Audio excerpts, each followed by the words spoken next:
Ka qenë ku një vajzë është dhunuar nga babai i saj. Edhe rësol atë emision, unë ka marrë një javë ditë, me shkru narracionin, të din që ka është narracioni.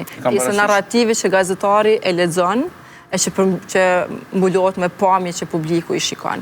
Një javë ditë nuk kam ditë nga të kja filloj. Tham shumë të drejtë.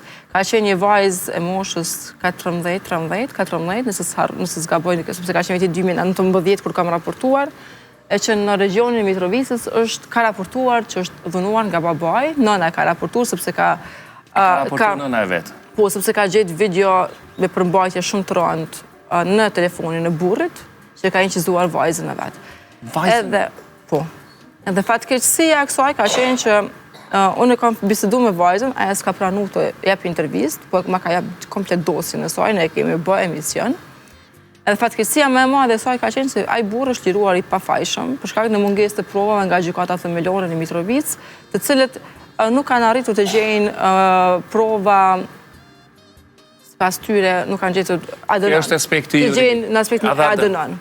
Që është, kushte në aspektin ligjor e kuptojmë, s'po duhet të hinë detaje, sepse është emision i mbrëmjes, edhe nuk dua t'i ngarkoj shikuesit. Dhe jo të gjithë e kuptojmë, kjo është gjuhë e juristëve, po na e fotografimin për masën. Ndërsa në emisioni i dytë i Inqestit ka qenë kjo vajzë, për cilën flasim, ka qenë e moshës 14-15 vjeçë, që është ka jetuar në një zonë të thellë në regionin e Mitrovicës dhe është dhunuar nga 2 vëllezërit, edhe ka identifikuar spitali, kur kjo ka qenë në muajin e 7 ose 8 të Xhanisë, ka shkuar për një kontroll sepse ka qenë keq, edhe sipas saj familja nuk e kanë ditë deri në atë moment, edhe pastaj spitali ka njoftuar policinë. E në këtë rast, vëllezërit janë dënuar.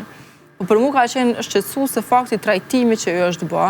Kjo vajzë është kthyer me jetu me 2 prindrit, fëmia ju është marrë është ja për adaptim, doma nuk e ka marrë fëmijën vajza, po vajza pa u trajtu trauma e saj, pa u trajtu familja që ka qenë me probleme të shëndetit mendor, është kthyer të jetojë tek familja. Dhe presioni më i madh ndaj kësaj vajze ka qenë tërheqë deklaratën, dhe vajza pa fillu me tërheq deklaratën që s'm kanë dhunu nga prindrit, nga motra më e madhe. Edhe vajza pa fillu me thënë nuk më kanë dhunu vëllezërit, është mashtrim, po më ka dhunu dikush tjetër. Pastaj kur ka lind fëmia, ADN-ja ka përku me ADN në vëllezërve. Edhe ajo që ka bërë Qendra për Punë Sociale e Vushtrisë, edhe e Mitrovicës, edhe po ashtu gjykata dhe prokuroria kanë kthy vajzën gjatë gjithë procesit të gjykimit, dhe pas kësaj të jetojë me atë familje, në vend që të mirët vajza, të trajtohet trauma. Edhe kur kam shkuar, kam taku këtë vajzë, kam shkuar në familjen e saj, është një koment që nuk më heket nga mendja sa më kujtohet, është baba i vet insistonte që veç sa të kryet procesi se këto do të më martu sa më larg me largu pi familjes. Edhe unë besoj që ka ndodhur një gjë, edhe pse